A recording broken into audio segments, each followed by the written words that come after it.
Okay, Reba, what is your favorite dish on the menu? Without a doubt, chicken fried steak, cream gravy, and then I love the banana bread, but their banana pudding is to die for.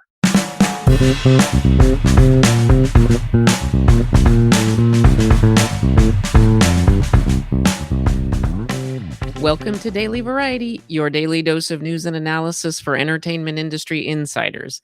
It's Wednesday, July 22nd, 2026. I'm your host, Cynthia Littleton. I am co-editor-in-chief of Variety alongside Ramin Satuda.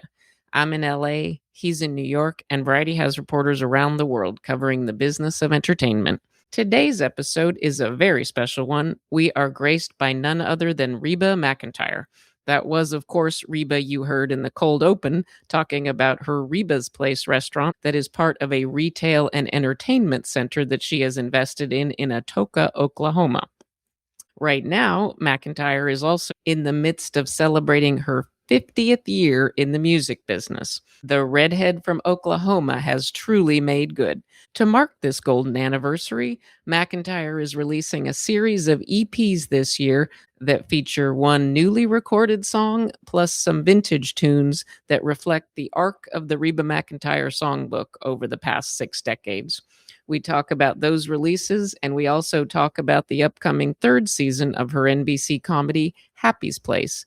They're producing 18 episodes, kind of like old times for sitcoms. But before we get to all things Reba, here are a few headlines just in this morning that you need to know. The European Union has given its approval to Paramount Skydance's takeover of Warner Brothers Discovery.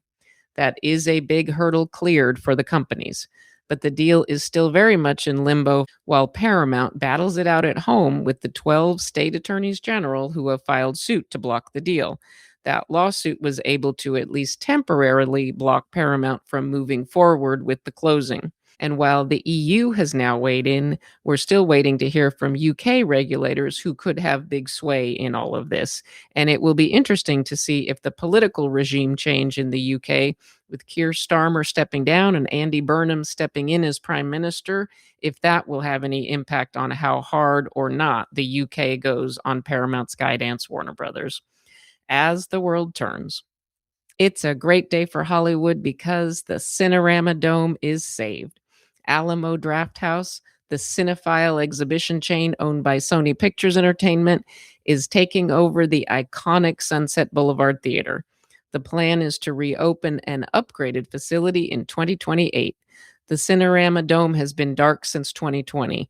It's just stood there at Sunset and Vine as a symbol of the dysfunction in the theatrical business.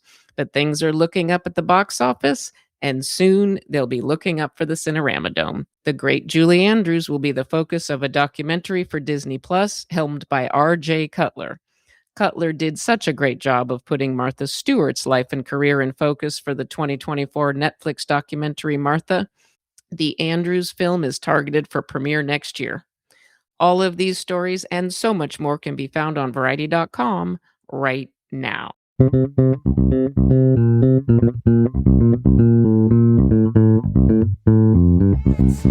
on to Happy's Place. You belong at Happy's Place. And now it's time for conversations with industry leaders about news and trends in showbiz. Reba McEntire, the music legend and multi-hyphenate, is looking back at her 50 years in music and looking ahead. Reba's earliest hit song way back in 1980 was Can't Even Get the Blues No More. In 2026, Reba McEntire doesn't have much to be blue about. She is a one-name star recognized around the world. She's also on TV once again as her NBC comedy Happy's Place heads into its 3rd season. She co-stars on the show with her husband, Rex Linn, and as you will hear in her own inimitable voice, things are pretty sweet for the proprietor of Happy's Place these days. Reba, this must be such an emotional project for you doing these time capsule EP releases. I love the idea of looking back and pairing a new song with older songs around a theme. This is quite a commemorative year for you, 50 years in music. My manager, Justin McIntosh, presented me with the idea, and I thought it, along with you and everybody else, it's genius to be able to bring a new song to the fans along with 5 songs that are in the catalog, I think it's a genius idea because even when you are at a concert, you say, okay, I'm going to play you a new song. Everybody goes, oh, yeah.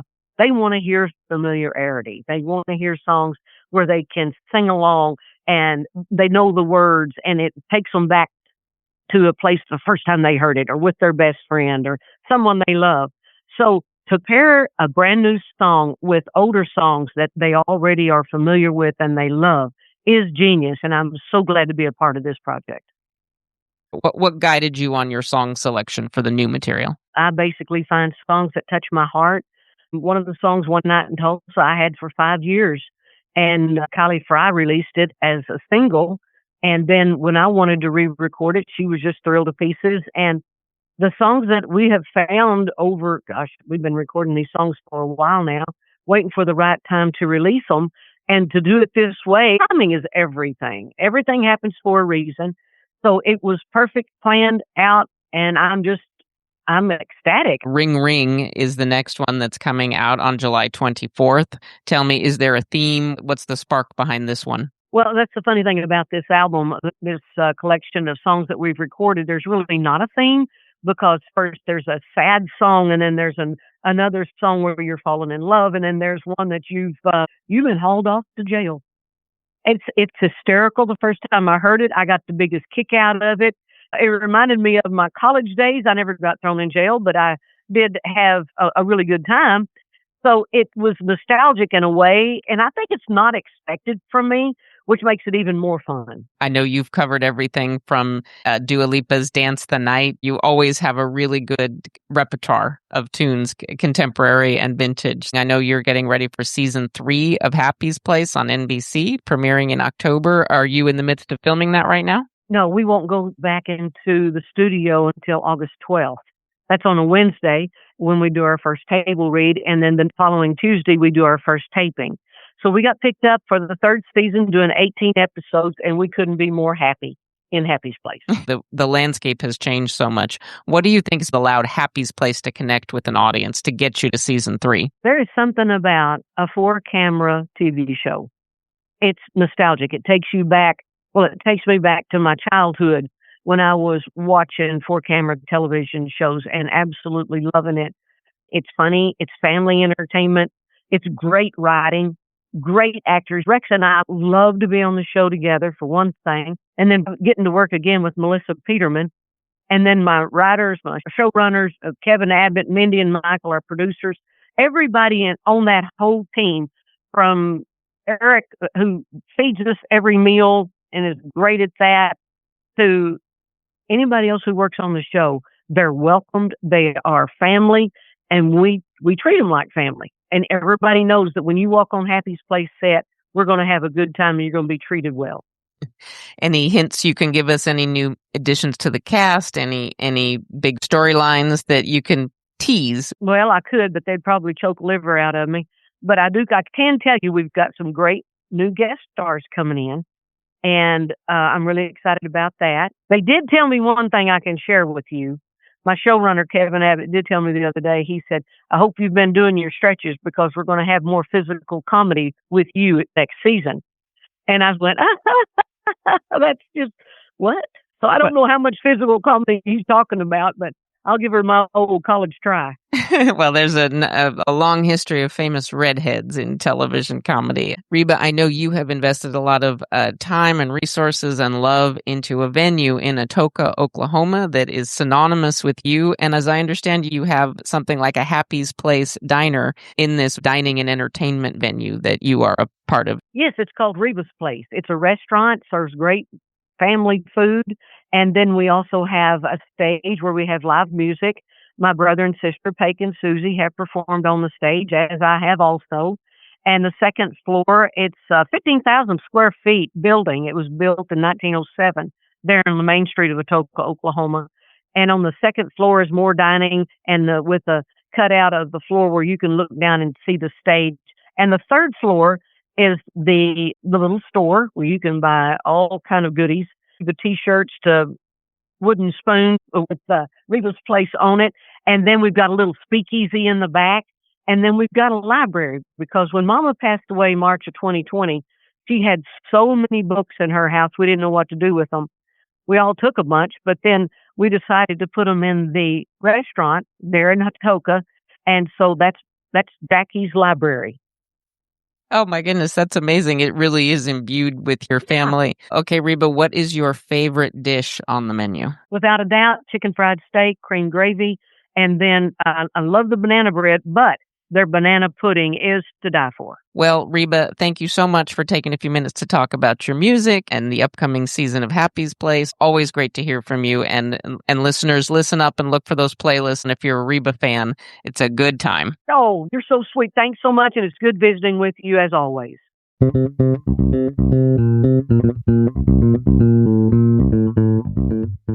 As we close out today's episode, here's a few things we're watching for.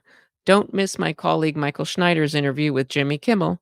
Kimmel talks about how he's gained viewers since CBS's The Late Show with Stephen Colbert went off the air in May. Bless his heart, Kimmel has invited Colbert to guest host, and there's other good stuff in that interview. Don't miss my colleague Allison Herman's review of HBO Max's Stewart Saves the Universe. This marks the third spin-off from The Big Bang Theory and the first to not air on broadcast TV. Herman gives it a thumbs up and explains how it's different from the previous two spin-offs, Young Sheldon and George and Mandy's First Marriage. And finally, my colleague Brian Steinberg has a great interview with Fox Sports chief Eric Shanks. Shanks is catching his breath after the 39-day World Cup tournament ended this weekend. He discusses the event as an inflection point for soccer in the U.S., and he talks about how Fox Sports plans to capitalize on the momentum. It's a great read. We love to hear from our listeners, so please send thoughts, gripes, and other feedback about Daily Variety to podcasts@variety.com. Before we go, congrats to Kevin Feige. The Marvel Studios chief will receive a very prestigious Hollywood kudo, Pioneer of the Year from the Will Rogers Pioneers Assistance Fund on September 30th in Beverly Hills. I'm guessing that, like Will Rogers, Feige probably never met a superhero that he didn't like. Thanks for listening. This episode was written and reported by me, Cynthia Littleton. Sticks, Nicks, Hick Picks. Please leave us a review at the podcast platform of your choice, and don't forget to tune in tomorrow for another episode of Daily Variety.